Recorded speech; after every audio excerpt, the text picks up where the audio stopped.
तो गाइस अगर आप लोगों ने इस एनिमे के पहले के एपिसोड्स अभी तक नहीं देखे तो आप पहले आई बटन पे क्लिक कर जाकर उन्हें देख लीजिए। और गाइस रिक्वेस्ट है आपसे कि आप 100 कमेंट जरूर करें इस वीडियो पे। तो गाइस इस एपिसोड के स्टार्ट में हमें दिखाया गया कि ब्लेड सबसे गोल मिल गया रहता है और वो सबके साथ प्रैक्टिस कर रहा होता है। फिर प्रैक्टिस के समय ब्लेड जो होता है वो अपना स्पॉट यूज जनरली नहीं करता और वो बस यहाँ पर डिफेंस करके अपने आप को बचा रहा होता है। पर इस बात पे अर्नेस्ट ब्लेड को बोलती है कि तुम अपने अपोनेंट्स का डिसरिस्पेक्ट क्यों कर रहे हो, कम से कम तुम अपना स्पॉट तो निकाल ही सकते हो इनसे लड़ते समय। इस बात पर ब्लेड बोलता है अच्छा ऐसा भी करना चाहिए और वो बोलता है कि वैसे आज तुम कुछ अलग लग रही हो। इस बात को सुनकर अर्नेस्ट थोड़ी शर्मा जाती है और वो बोलती है तुम्हें मुझ में क्या चेंजेस दिख रहे हैं। इस पर ब्लेड सोचते है कि चेंजेस तो क्या ही दिख रहे हैं, लगते तो ये पहले जैसे ही रही है। लियोनार्ड जो होता है वो ब्लेड को इशारा कर बताने की कोशिश करता है कि अर्नेस्ट में क्या चेंजेस है, पर हमारा कमीना ब्लेड वो तो बोलती था मुझे तो तुम में कोई चेंजेस दिख ही नहीं रहे। लियोनार्ड इस पे गुस्सा आ जाता है और वो ब्लेड को मारने की कोशिश करता है। ब्लेड इसे डॉज करता है और लियोनार्ड बोलता है कि बेवकूफ तुम्हें एक लड़की में फर्क नहीं पता चलता है, देखो उसने अपने बाल का हेयर स्टाइल चेंज किया है। यहाँ पे अर्नेस्ट बहुत ज्यादा गुस्सा रही होती है और झूठी झूठ बोलती है मैं तो नहीं चाहती थी कि तुम मेरे बालों को नोटिस करो। ये लियोनार्ड ब्लेड से पूछता है कि अगर तुम अर्नेस्ट को नोटिस नहीं कर रहे थे तो किसे कर रहे थे। तो ब्लेड यहाँ पर इन्हें सोफी को दिखाता है और बोलता है कि मैं उसे नोटिस कर रहा था। इस पे अर्नेस्ट बोलते अच्छा तुम सोफी को नोटिस कर रहे थे क्या, और वो बोलती है कि वैसे जनरली वो ऑर्डर्स तो मेरे मानती है पर वो ज्यादा फ्रेंडली बिल्कुल नहीं है। वो बोलती है वैसे तुमने उस दिन उसे नाम पूछा था तो तुम्हें पता तो चल ही गया होगा कि वो थोड़ी अलग किस्म की है, उसे बेसिकली अकेले रहना पसंद है। अर्नेस्ट ब्लेड को बोलती थी कि भाई उसे तो मैं तुम्हारे हवाले ही छोड़ती हूँ। ये ब्लेड सोफी के पास जाता है और वो उससे बोलता है कि यार सोफी मैं तुम्हें ट्रेनिंग देना चाहता हूँ। तो इस पे सोफी बोलती है क्या एक कमांड है। इस पर ब्लेड बोलता है ये कोई कमांड नहीं है, ये तो बस मैं तुम्हें एक दोस्त के तौर पे बोल रहा हूँ। सोफी फाइनली बोलते चलो मैं ट्रेनिंग तो कर लूंगी पर ये जान लो कि मैं हैंड टू हैंड कॉम्बैट ही अच्छे से कर पाती हूँ। इस पर ब्लेड बोलता है चिंता मत करो मैं तुम्हें तलवार चलाना सिखा दूंगा और वो अपनी तलवार यहाँ सोफी को दे देता है। इस पर सोफी बोलती क्या ये एक कमांड है, तो ब्लेड बोलता है ये भी कोई कमांड नहीं है, मैं तुम्हें फोर्स नहीं करूंगा किसी चीज के लिए। वो बोलता है देखो तुम्हारे सीखने का मन है तो तुम सीख सकती हो मुझसे। तो इस पे सोफी बोलती है चलो ठीक है। ये जो इनका इंस्ट्रक्टर होता है वो बोल देता है कि देखो आज का वक्त खत्म हो गया, प्रैक्टिकल ट्रेनिंग तुम कर ही कर पाओगे। ब्लेड इस बात पे थोड़ा इरिटेट हो जाता है, वो तो बेचारा अभी सोफी के पास आया था और इंस्ट्रक्टर ने झट से टाइम आउट भी कर दिया। और खैर वो कर भी कह सकता था कि है तो ये इनका इंस्ट्रक्टर है। अब इसी के कुछ देर बाद दिखाया गया जो ब्लेड होता है वो सोफी को स्वॉर्ड्समैनशिप सिखा रहा होता है। ब्लेड यहाँ पर सोफी को बोलता है कि देखो तुम स्वॉर्ड को इस तरीके से ट्रीट करो जैसे वो तुम्हारे बॉडी का पार्ट हो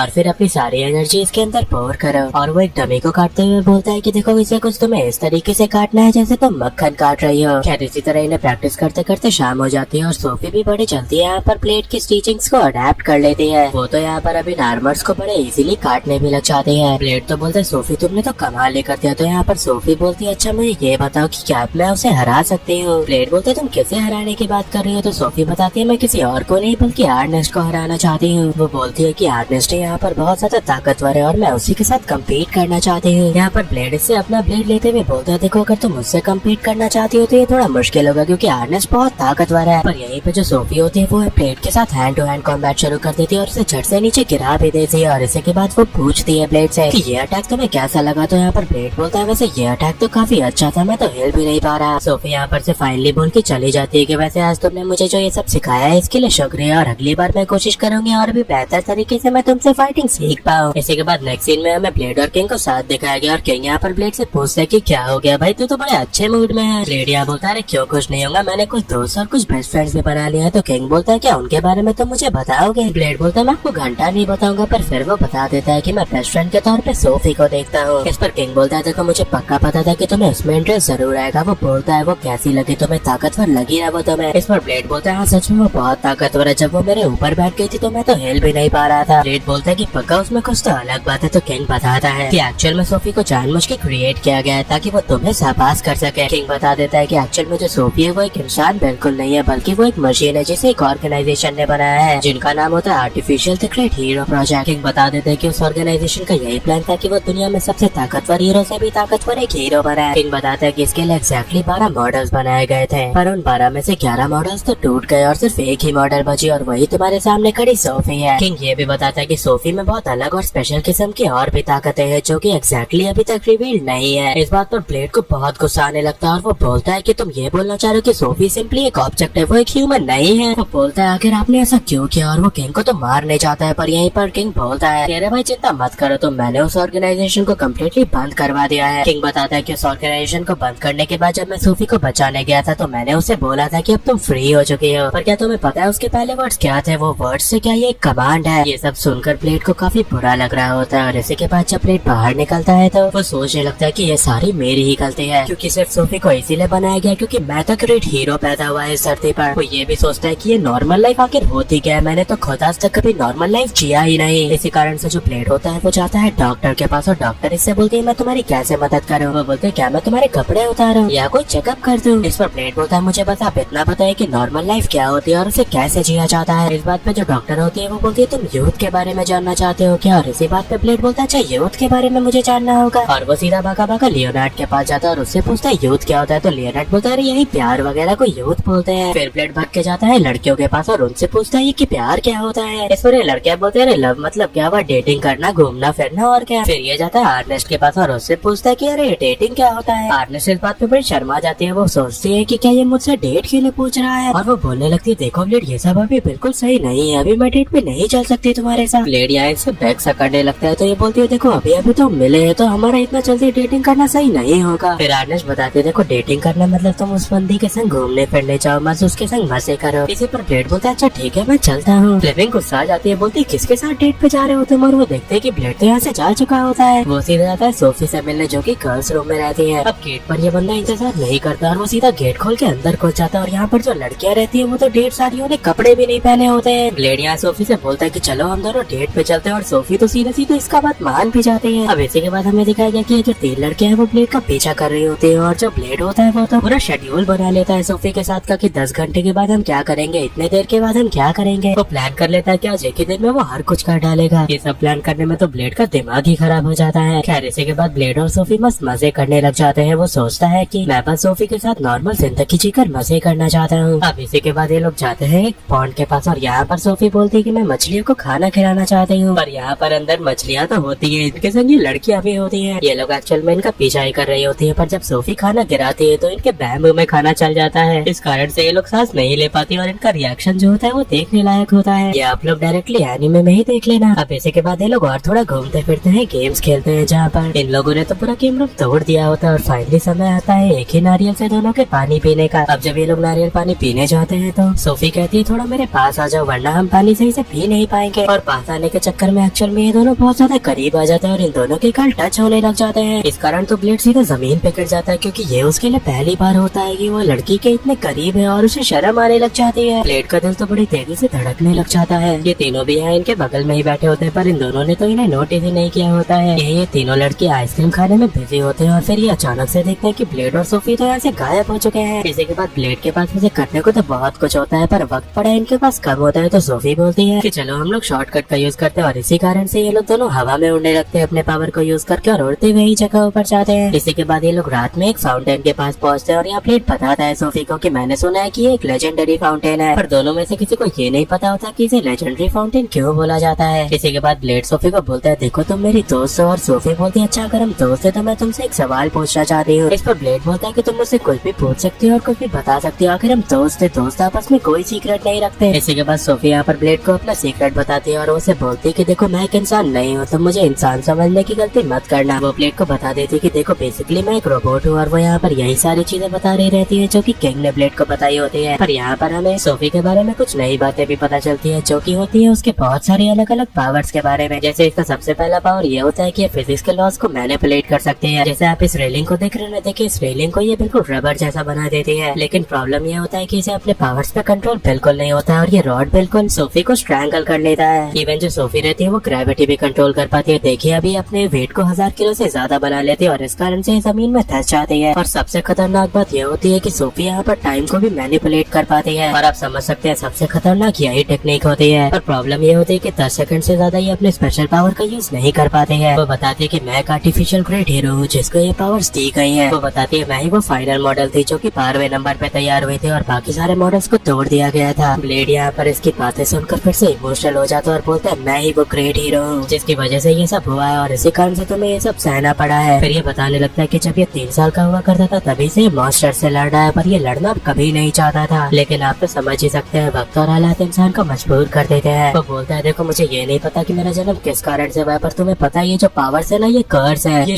तुम पे एलिगेशंस लगाते हैं, इल्जाम लगाते हैं कि देखो ये तो किसी काम का नहीं है, ये किसी को बचा नहीं सकता, पर तुम वहाँ पर अपनी जान की बाजी लगा रहे होते हो। पर जब तुम लोगों को नहीं बचा पाते हो तो बहुत बुरा फील होता है। वो बोलता है मुझे खुद भी नहीं याद है मैं कितनी बार मौत के मुंह से बाहर निकल कर आया हूँ। ये सब बताते हुए प्लेट बहुत दुखी हो जाता है और इसी बात पे सोफी प्लेट के पास आती है और उससे बोलती है कि जब मैंने अपनी जर्नी शुरू की थी ना, तो मैंने बहुत सारे लोगों से मुलाकात की थी और उन लोगों ने मुझे बताया था कि कैसे क्रेटिनो ने उनकी जान बचाई थी। वो लोग बहुत खुश थे क्योंकि तुमने उन लोगों की जान बचाई थी और वो बोलती है कि मैं हर समय तुम्हारे जैसे ही बनना चाहती थी। वो प्लेट को सहानुभूति देने लगती है और ये दोनों डिसाइड करते हैं कि ग्रेट हीरो और द आर्टिफिशियल ग्रेट हीरो एक दूसरे के सीक्रेट को सीक्रेट ही रखेंगे। और इसी के साथ जो इनका आज का डेट होता है वो खत्म हो जाता है। और जैसे के साथ एपिसोड ये पे खत्म होता है। अगले एपिसोड तक के लिए सायोनारा।